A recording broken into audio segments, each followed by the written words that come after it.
नमस्कार, स्वागत है आपका आवाज समाचार में। मैं हूं आपके साथ दीपाली नंदा। बुलेटिन में सबसे पहले आपको बताएंगे इस वक्त की बड़ी हेडलाइंस। कैबिनेट की बैठक में 4 सेमीकंडक्टर प्रोजेक्ट को हरी झंडी, 4,594 करोड़ किए मंजूर। लखनऊ मेट्रो के लिए भी 5,801 crore approve. Tato 2 hydro power project पर भी मुहर। सेंसेक्स एक्सपायरी पर बाजार में दिखा दबाव, सेंसेक्स निफ्टी गिरावट के साथ बंद। मिड कैप इंडेक्स में दबाव, स्मॉल कैप इंडेक्स फ्लैट बंद।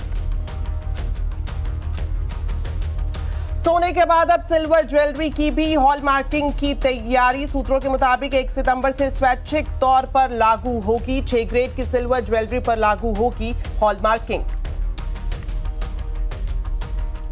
यूपीआई ट्रांजैक्शन को बढ़ावा देने के लिए बढ़ सकती है जीएसटी रजिस्ट्रेशन की टर्नओवर लिमिट। बैंकों और वित्तीय संस्थानों ने दिया वित्त मंत्रालय को सुझाव। 1 करोड़ रुपए तक टर्नओवर वाले कारोबारियों को जीएसटी रजिस्ट्रेशन में मिले छूट। जस्टिस वर्मा को हटाने के मामले में लोकसभा स्पीकर ने किया कमेटी का ऐलान। सुप्रीम कोर्ट, हाई कोर्ट के जज और एक कानूनी विशेषज्ञ शामिल। जस्टिस वर्मा को हटाने के लिए राष्ट्रपति को भेजा जाएगा प्रस्ताव। एसआईआर पर सड़क से लेकर संसद तक संग्राम। संसद के अंदर और बाहर विपक्षी दलों का प्रदर्शन। संसद परिसर में प्रदर्शन में शामिल हुई सोनिया और प्रियंका। बिहार में तेजस्वी का विरोध प्रदर्शन जारी। दिल्ली एनसीआर में आवारा कुत्तों को लेकर छिड़ी बहस। राहुल गांधी ने सुप्रीम कोर्ट के निर्देश को बताया दशकों पुरानी नीति से पीछे हटना। बीजेपी नेता बोले अपने फायदे के लिए पशु प्रेमी बन रहे हैं एनजीओ। स्ट्रे डॉग पूरे देश की समस्या। लगातार बारिश से पहाड़ों में बड़ी मुसीबत। उत्तराखंड में बारिश से बाढ़ का कहर, कई जगह जनजीवन अस्त व्यस्त। मैदानी राज्यों में भी बारिश का सितम जारी। बिहार के कई जिलों में बाढ़ जैसे हालात।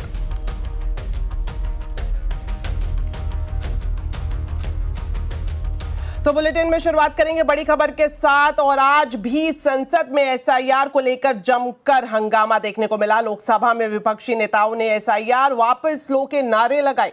हंगामे को देखते हुए लोकसभा और राज्यसभा की कार्यवाही स्थगित करनी पड़ी। इससे पहले विपक्षी सांसदों ने संसद परिसर में बैनर पोस्टर के साथ प्रदर्शन भी किया। इस प्रदर्शन में प्रियंका गांधी और सोनिया गांधी भी मौजूद रहीं। प्रदर्शन में 1 मैन 1 वोट का नारा लगाया गया। इधर बिहार में तेजस्वी यादव की अगुवाई में एसआईआर का विरोध जारी है। वहीं टीएमसी ने तो संसद भंग कर पूरे देश में एसआईआर करने की मांग रख दी है। हम कॉन्स्टिट्यूशन की रक्षा कर रहे हैं। 1 मैन 1 वोट कॉन्स्टिट्यूशन का फाउंडेशन है और इलेक्शन कमीशन की ड्यूटी है कि वो 1 मैन 1 वोट इन्फोर्स करे और उन्होंने नहीं किया। उन्होंने अपनी ड्यूटी नहीं की। तो हम सिर्फ कॉन्स्टिट्यूशन को प्रोटेक्ट कर रहे हैं, उसकी रक्षा कर रहे हैं, संविधान की रक्षा कर रहे हैं और हम करते रहेंगे, हम रुकेंगे नहीं। जो राहुल जी ने सब प्रेस कॉन्फ्रेंस में बताया कि सब फर्जी वोट लगा रखे हैं, सब नाम, पते, रिश्तेदारों के नाम सब फर्जी है।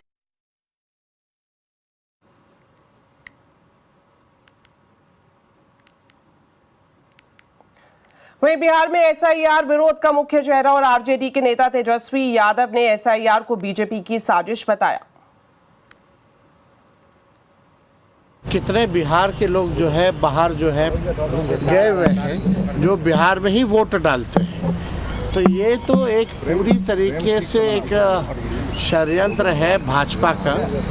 और भाजपा इलेक्शन कमीशन को आगे करके अपना काम करवा रहा है। जो काम भाजपा खुद से नहीं कर सकती वही काम जो है इलेक्शन कमीशन से कराया जा रहा है। ज़रूरत बिहार को स्पेशल पैकेज की थी, स्पेशल स्टेटस की थी, ताकि बिहार जो है आगे बढ़े, बिहार की तरक्की हो। लेकिन जिस हिसाब से एसआईआर कराया जा रहा है, एसआईआर का कोई विरोध नहीं किया है। जो प्रक्रिया जो की गई है उस पर जो है विरोध किया गया है। इसी वोटर लिस्ट के आधार पर जो इलेक्शन कमीशन कह रहा है जिसमें फेक वोटर है, इसी वोटर लिस्ट के आधार पर यही सांसद जो चुने गए हैं वो आने वाले दिन में राष्ट्रपति चुनेंगे, उपराष्ट्रपति चुनेंगे। तो पहला कदम चुनाव आयोग का ये होना चाहिए कि अगर वोटर लिस्ट में कोई भी इरेगुलरिटी है तो भाई लोकसभा डिसॉल्व होनी चाहिए। आप लोकसभा डिसॉल्व करिए, पूरा देश में एसआईआर करिए, कोई दिक्कत नहीं है। तो आज आवाज अड्डा में भी हम इसी पर ही चर्चा कर रहे हैं। इसी पर सवाल विपक्ष करे बवाल जानने के लिए जरूर देखिए आज का आवाज अड्डा शाम 7:57 पर।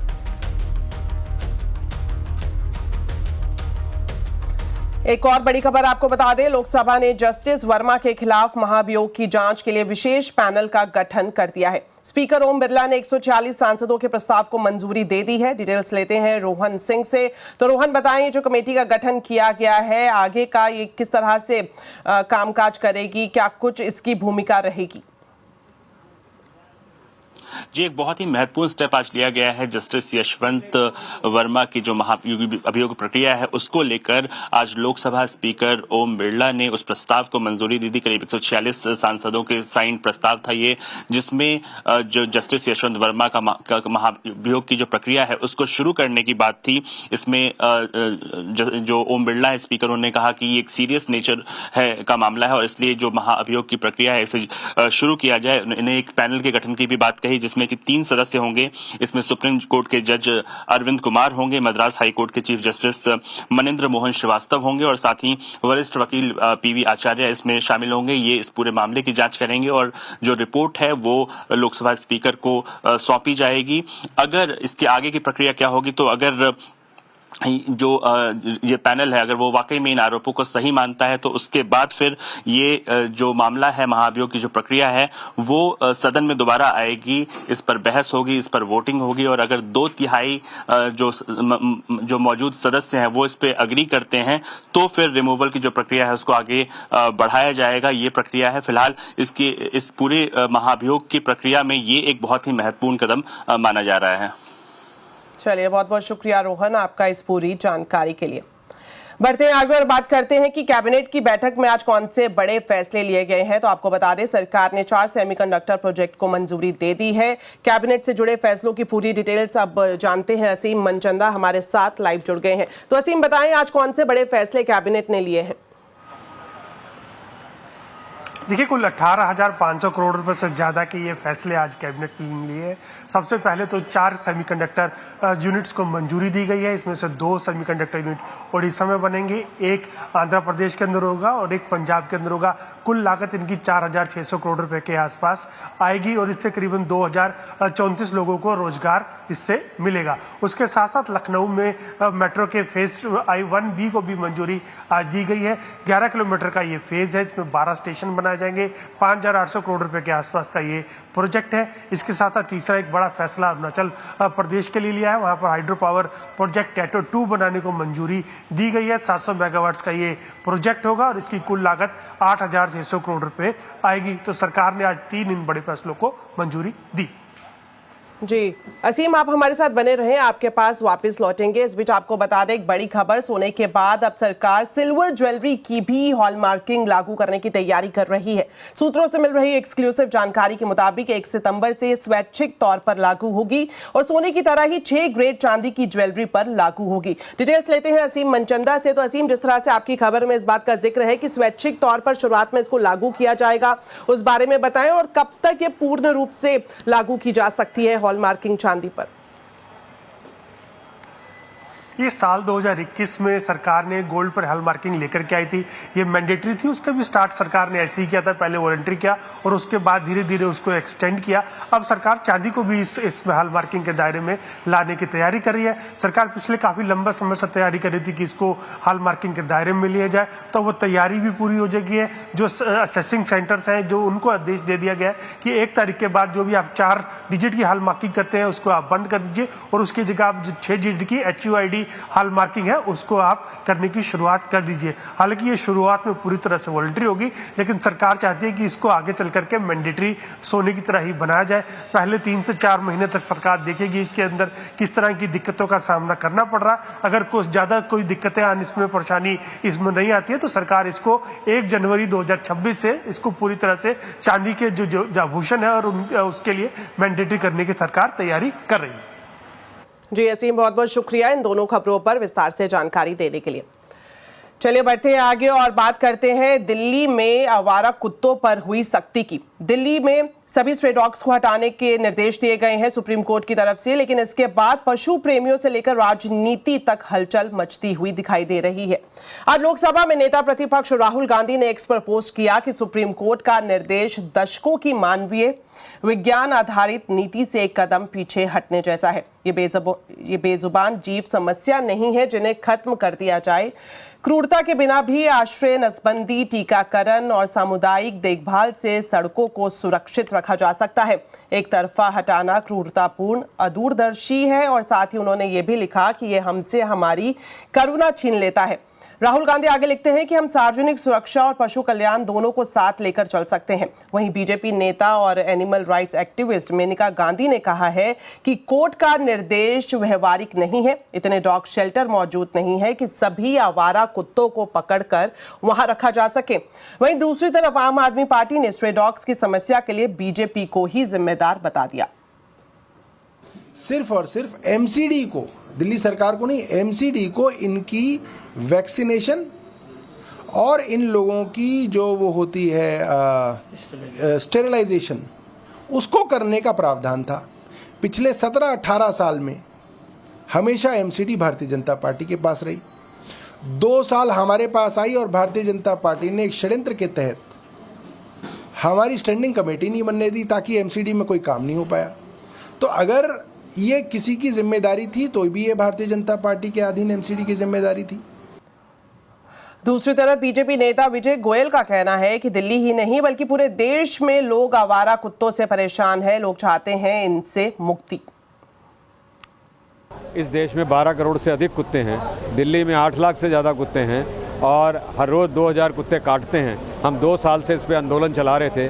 तो मैं समझता हूँ ये एनिमल लवर्स के साथ आरडब्ल्यूएस और दिल्ली की जनता बिल्कुल भी नहीं है और इनको भी अब सुप्रीम कोर्ट के इस आदेश के आड़े नहीं आना चाहिए। सुप्रीम कोर्ट ने भी कहा है कि जो लोग हमारे आदेश की अवमानना करेंगे उनके खिलाफ कार्रवाई होगी।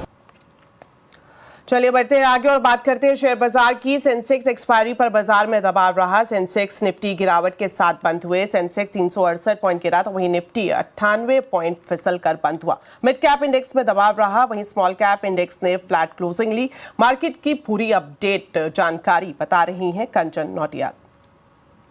तो हफ्ते का दूसरा कारोबारी दिन, अगर इंट्राडे की बात करी जाए तो देखिए 12:40 तक तो बाजार ने कहीं ना कहीं संभलने की कोशिश की, लेकिन उसके बाद जो दर्दनाक मंजर हमें बाजार के अंदर देखने को मिला, आज 24,700 डे हाई से करीब करीब मार्केट में हमें 250 पॉइंट की गिरावट देखने को मिली और आखिरी तक आते आते तो ये पिक्चर जो है वो और भी ज़्यादा यहाँ पे डरावनी होती गई है। इस टाइम पे निफ्टी की बात करी जाए तो 0.25% की कमजोरी, बैंक निफ्टी भी यहाँ पे काफ़ी ज़्यादा ड्रैग करता हुआ नजर आया। इनफैक्ट मिड कैप और सेंसेक्स भी आज यहाँ पे कहीं ना कहीं लगातार बने हुए थे। अब बात करते हैं कि स्टॉक स्पेसिफिक एक्शन किस तरीके का रहा है। देखिए हमने देखा कि इंट्राडे के अंदर ही एचएएल के नंबर्स आए, एचएएल के नंबर्स एस्टिमेशन से ऊपर आए, लेकिन वहां पे भी कोई हमें खास तेजी उसके बावजूद आती हुई नहीं दिखाई दी। इनफैक्ट पूरा ही डिफेंस पैक की बात कर लीजिए, वहां पे एक प्रेशर जो है वो बना हुआ था, रियलिटी में प्रेशर बना हुआ था।